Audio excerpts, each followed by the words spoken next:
On a vu Macron Ah, vous avez vu Macron? partir au Ah, je Zaïre. pensais qu'il avait... Non, non, non, non, non, non, Il est non. capable de venir. Ouais, bon, on sait jamais. Il est capable. Mais en tout cas, on l'a vu partir au Zaïre. Visiblement, tu avais reçu une invitation. Pourquoi l'avoir décliné? J'ai décliné l'invitation. Il faut savoir que je l'ai reçue en direct, moi. Enfin, pas de Macron, mais de Brigitte Macron. Donc, j'ai cherché à savoir déjà l'objet de la visite là-bas, etc.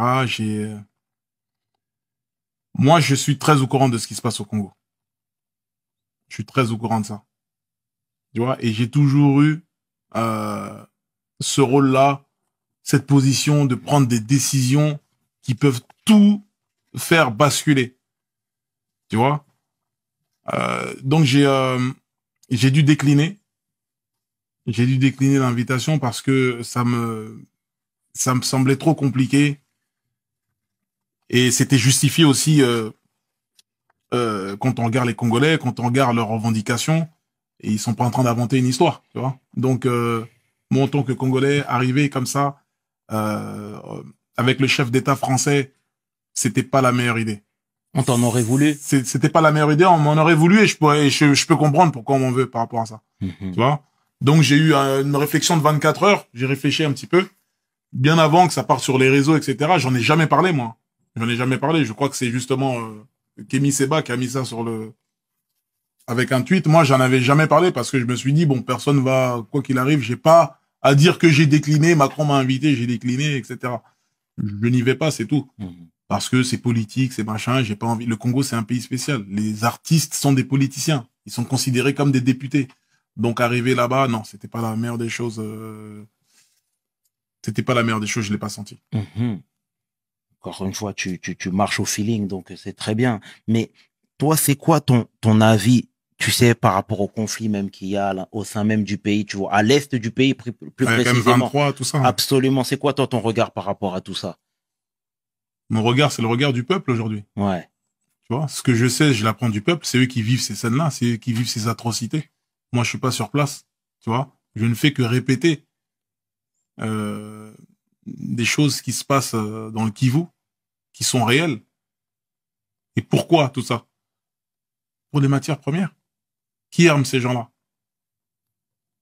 Etc., etc., etc. Tu vois, c'est quelque chose qui nous ramène à un niveau céleste où tu n'as plus d'oxygène. Tu vois? Et ça sert à rien de rentrer dans les détails là dans l'émission. Sinon, on va aller vraiment très très loin. On va parler de certains chefs d'État, etc. Mais la colère est justifiée. La colère est justifiée. Il y a un génocide, un massacre au Congo depuis trop longtemps. Le Congo a toujours été dans un carrefour, c'est-à-dire dans des, comment on appelle ça? C'est-à-dire historiquement, dans un tournant décisif à cause de sa richesse. L'apogée du caoutchouc, l'automobile, c'est le Congo, le caoutchouc. L'apogée du cuivre, hein, la Seconde Guerre mondiale, c'est le Congo, encore une fois. Le diamant, la colonisation belge, Léopold Ier, qui n'a jamais mis les pieds au Congo, qui a choisi le Congo comme ça, comme s'il jouait aux Sims. Encore le Congo.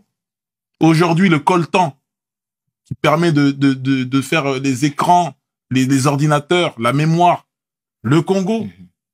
Et là, on découvre encore des matières. Donc, le pays, il a toujours été dans un tournant décisif tout au long de son existence. Il faut que ça cesse. Il faut que ça s'arrête. On ne peut pas tuer des Congolais comme ça, comme si c'était rien du tout. Mais comment t'expliques que ce soit réduit au silence? Mais parce que c'est trop d'argent. C'est trop d'argent. Tu t'imagines si ce coin du pays là, le Kivu, où il y a tout cette richesse, si c'est plus les rebelles qui ont la main dessus, etc., ça devient un truc national où c'est géré par l'État. Mais les prix auxquels ils touchent le coltan là, ça va augmenter. Ils donnent des vieilles sommes aux milices là-bas, aux mecs qui sont là-bas. Le mec, il est là avec sa mitraillette, il allume tout le monde. Il va prendre, tiens, toi, prends 2 millions de dollars. Tiens, 3 millions, sors-nous tant de tonnes, machin, ils en demandent pas plus. Mais une fois que ça va être quelque chose de géré par l'État, tous ces chefs d'État, toutes ces puissances ne vont plus toucher le coltan au même prix. Donc, pour eux, l'instabilité du pays, ça les arrange.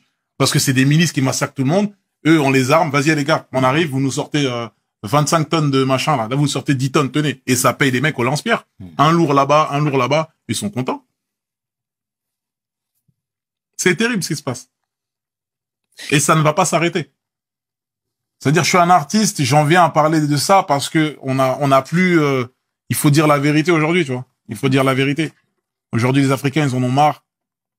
Ils sont fatigués. T'as bien vu au Congo, ils ont carrément tagué l'ambassade, le consulat de France, etc. Bien sûr. Les gens en ont marre. C'est difficile en Afrique. Et là, en France, on commence à se retrouver, pour certaines familles, dans des situations comparables à celles des Africains. Tu vois? Donc, c'est terrible.